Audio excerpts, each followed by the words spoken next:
Election schedule వచ్చింది. తెలుగు రాష్ట్రాల్లో dialogue war మొదలైంది. రెండు రాష్ట్రాల్లో జరుగుతున్న డైలాగ్ వార్ ఇప్పుడు చూద్దాం. అవతల ఖాళీ అయినాక ఇక మూసినా తెరిచినా ఒకటే కదా. గేట్ ఓపెన్ అయింది మిత్రమా. పొద్దున గేట్ ఓపెన్ చేసి ఒక్క గేట్ తెరిచిన మొత్తం తెరవాలి. ఇక అట్లా ఎట్లా చెప్తాను సార్, మీరు వచ్చినాక చెప్తాం కానీ రాకముందు చెప్తాం. ఇవాళ ఆల్రెడీ గేట్ ఓపెన్ చేసిన అని చెప్పిన. ఇదే రేవంత్ రెడ్డి గారు ముఖ్యమంత్రి గారు అసలు రాజ్యాంగంలో ఇది పెట్టాలి, ఉరి తీయాలి, అసలు ఒక పార్టీలో గెలిచినోడు ఇంకో పార్టీలో పోవద్దు అని ఒక బ్రహ్మాండమైన స్పీచ్ ఇచ్చిండు రేవంత్ రెడ్డి గారు. మరి నేను ఆయనే కండవ కప్పాను. అసలు పార్టీ డిస్క్వాలిఫై ఇమీడియట్ చేయాలి, పార్టీలు ఎట్లా మారుతారు అని చాలా విషయాలు చెప్పారు. వారు అనుకున్నారు వాళ్ళ పార్టీలు మారుతారు కాబట్టి ఆయన స్పీచ్ ఇచ్చిండు. వేరే పార్టీల నుంచి వెళ్ళి ఇప్పుడు లాక్కుంటారు. మీరు చూసుకోవాల్సింది ఏంటంటే మీ పార్టీలో ఉన్న వాళ్ళు పోకుండా చూసుకోండి. ఆ రోజు చంద్రశేఖరరావు ఏం తప్పు చేసిండో, ఏ మందల కట్టినా సరే ఈయనక తెచ్చి మన దొడ్ల కట్టే అనేటువంటి ఫిలాసఫీని గత ముఖ్యమంత్రి ఏదైతే చేసిండో మీరు కూడా అదే చేయడం అనేది దురదృష్టకరం. మీరే రాసిర్రు మీ చేతులతోటి. రేవంత్ రెడ్డి గారిని చూస్తున్నా బాగా నవ్వుతున్నాడు. అలా జాయిన్ చేసుకున్నప్పుడు నువ్వు కొట్టినావు, మేము తీసుకున్నాం. మేము కొట్టినప్పుడు నువ్వు లేవకుండా కూడా అవుతావు అని చెప్పి సందర్భంగా నీకు కూడా తెలియజేస్తా ఉన్నాం. ఆత్మరక్షణలో భాగంగా మేము ఇతర పార్టీ నాయకులు ఎవరు వచ్చినా సరే చేర్చుకుంటాం. ఎందుకంటే గతంలో మీరు చేర్చుకున్నారు, మా పార్టీని మీరు పడగొడతామని చెప్పి చెప్తున్నారు కాబట్టి తప్పకుండా మేము చేర్చుకుంటామన్న విషయాన్ని కూడా స్పష్టంగా తెలియజేస్తున్నాం. సింహం ఒక అడుగు వెనకేసిందంటే 4 అడుగులు ముందలకి దుంకడానికి ఇది మర్చిపోకు అని చెప్పి సందర్భంగా తెలియజేస్తా ఉన్నాను.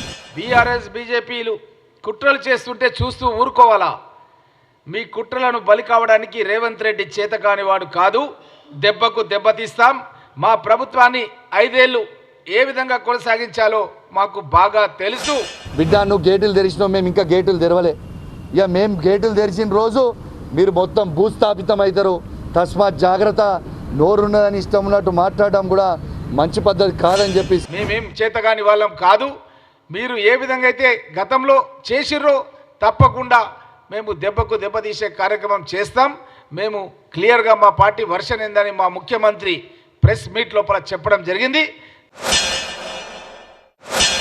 నిన్న మీరు చూసిన సభలో చాలా వరకు కొన్ని ఇబ్బందులు దేని వలన కలిగిందని మేము కూడా రాత్రి నుంచి విశ్లేషించుకుంటే ఇది కేవలం పోలీసుల వైఫల్యం. మేము అనేక సందర్భాల్లో అక్కడ స్థానికంగా ఉన్న సెక్యూరిటీ మెజర్స్ పైన, మా కోఆర్డినేషన్లో జరుగుతున్న కొన్ని అంశాలపైన మా నాయకులు అక్కడున్న పోలీసు అధికారుల దృష్టికి తీసుకెళ్ళినా కూడా అసలు ఊహించని విధంగా వాళ్ళు ప్రవర్తించుకుంటూ వెళ్ళారు. వాళ్ళు నేషనల్ హైవే మీద ఇంత పెద్ద ప్రాంగణంలో మీరు పెట్టుకుని జనాల్ని మొబిలైజ్ చేసుకోలేక మీరు చెప్పే అదేదో వెనకటికి ఏదో సామెత ఉంది, ఆడలేక మధ్యలు దరు అని. వాళ్ళ పూర్తిగా చేయలేరు. పక్కన తీసుకొచ్చి భద్రతా వైఫల్యము, పోలీస్ సరిగ్గా చేయలేదు అని నోటుకొచ్చిన మాటలు చెప్పడం అనేది హాస్యాస్పదం. అసలు నేను మొట్టమొదటిసారి చూస్తున్నాను ప్రధాన మంత్రి గారి సభకి పాసులు బ్లాంక్గా ఇచ్చారు. పేర్లు లేవు, ఫోటోలు లేవు. అసలు జిల్లా కలెక్టరు, ఒక జిల్లా ఎస్పీ ఏ విధంగా అట్లా సంతకాలు చేసి పాసులు ఇచ్చారనేది ఎలక్షన్ కమిషన్ కి దీనిపైన కంప్లైంట్ ఇవ్వబోతున్నాం. ఎవరైతే అధికారులు దీంట్లో నిర్లక్ష్యంగా వ్యవహరించారో వారిపైన తప్పకుండా చర్యలు ఉంటాయి రాబోయే రోజుల్లో అనేది చాలా బలంగా నేను కోరుకుంటున్నాను. ఇది చాలా తప్పు. ఇది మోడీ గారి దగ్గర మొత్తం పరుగు పోయింది. చంద్రబాబు నాయుడు గారిది కానీ పవన్ కళ్యాణ్ గారిది కానీ. దీన్ని ఏదో రకంగా ఇష్యూని డైవర్ట్ చేయాలా. ఆ డైవర్ట్ చేసే దాంట్లో ఏదో కొంత ఇంటెలిజెన్స్ ద్వారానో నేషనల్ మీడియా ద్వారానో కొంచెం మోడీ గారికి వేస్తారనే ఒక ఉద్దేశంలో భద్రతా వైఫల్యం అని, లేకపోతే పాసులు ఇచ్చేశారని. పాసులు వాళ్ళు ఏమన్నా కార్యకర్తలు అండి? వాళ్ళు ఏమన్నా ఒక 10 మందినో 50 మందినో తెచ్చుకోవాలా? లేదు కదా. ఆఫీసర్స్ వాళ్ళ ఉద్యోగాలు వాళ్ళు చేస్తారు. దానిపైన కూడా వాళ్ళపైన రుద్ది ఏదో మన పబ్బం గడుపుకుందామంటే చల్లదు ఇక్కడ.